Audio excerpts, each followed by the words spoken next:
Assalamualaikum warahmatullahi wabarakatuh. Selamat siang teman-teman. Sebelumnya perkenalkan, nama saya Lukman Haznal Ma'arif, mahasiswa dari Universitas Islam Negeri Profesor Kiai Haji Saifuddin Zuhri Purwokerto, Program Studi Ekonomi Syariah, Fakultas Ekonomi dan Bisnis Islam. Sebelumnya, mungkin kalian sering ya mendengar apa sih itu prestasi dan non-prestasi. Di materi kali ini, prestasi yang dimaksud bukanlah sebuah pencapaian atau raihan seseorang, melainkan prestasi dan non-prestasi adalah istilah yang digunakan dalam hukum kontrak untuk menggambarkan kinerja atau ketidakmampuan untuk memenuhi kewajiban kontrak. Prestasi merujuk pada situasi di mana pihak yang terlibat dalam kontrak memenuhi kewajibannya sesuai dengan persyaratan yang ditetapkan dalam kontrak. Sebaliknya, non-prestasi terjadi ketika salah satu pihak gagal memenuhi kewajibannya sesuai dengan persyaratan kontrak. Prestasi dapat dibagi menjadi dua jenis, yaitu prestasi sempurna dan prestasi tidak sempurna. Prestasi sempurna terjadi ketika pihak yang terlibat dalam kontrak memenuhi kewajibannya dengan cara yang lengkap dan sesuai dengan persyaratan kontrak. Contohnya, jika seseorang memesan sebuah mobil dari dealer mobil, dan mobil tersebut dikirim tepat waktu dan sesuai dengan spesifikasi yang diminta, maka ini dianggap sebagai prestasi sempurna. Sementara itu, prestasi tidak sempurna terjadi ketika pihak yang terlibat dalam kontrak memenuhi kewajiban secara tidak lengkap atau tidak sesuai dengan persyaratan kontrak. Contohnya, jika seseorang memesan sebuah mobil dari dealer mobil dan mobil tersebut dikirim terlambat atau tidak sesuai dengan spesifikasi yang diminta, maka ini dianggap sebagai prestasi tidak sempurna. Non-prestasi terjadi ketika salah satu pihak gagal memenuhi kewajibannya sesuai dengan persyaratan kontrak.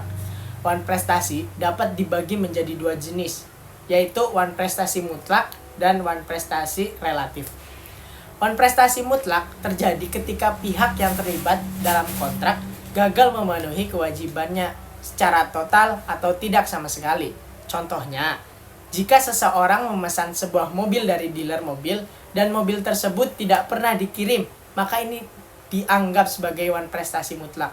Sementara itu, non-prestasi relatif terjadi ketika pihak yang terlibat dalam kontrak memenuhi kewajibannya secara tidak lengkap atau tidak sesuai dengan persyaratan kontrak. Contohnya, jika seseorang memesan sebuah mobil dari dealer mobil dan mobil tersebut dikirim terlambat atau tidak sesuai dengan spesifikasi yang diminta, maka ini dianggap sebagai non-prestasi relatif. Dalam hukum kontrak, prestasi dan non-prestasi memiliki konsekuensi hukum yang berbeda. Jika pihak yang terlibat dalam kontrak melakukan prestasi, maka mereka berhak untuk menerima imbalan sesuai dengan persyaratan kontrak. Namun, jika pihak tersebut melakukan non-prestasi, maka pihak lain dapat mengajukan klaim ganti rugi untuk membatalkan kontrak.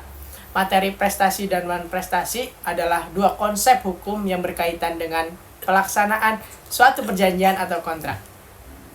Kesimpulannya, jadi dari materi ini adalah bahwa prestasi merupakan bagian integral dari setiap perjanjian atau kontrak yang sah. Setiap pihak dalam perjanjian memiliki kewajiban untuk memenuhi prestasi yang dijanjikan sesuai dengan ketentuan yang disepakati. Prestasi dapat berupa tindakan, pembayaran, atau penggantian suatu kegiatan.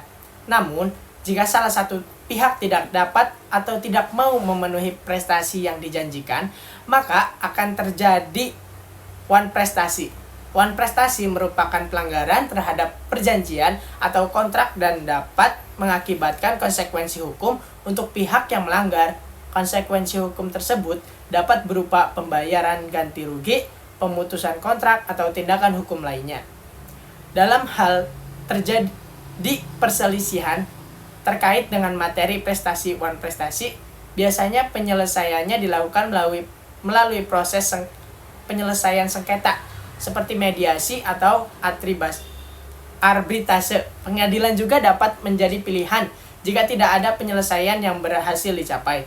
Dengan pemahaman dan penerapan yang tepat terhadap materi prestasi dan non-prestasi dapat membantu dalam menjaga keadilan dan keberlanjutan hubungan kontrak antara pihak-pihak yang terlibat.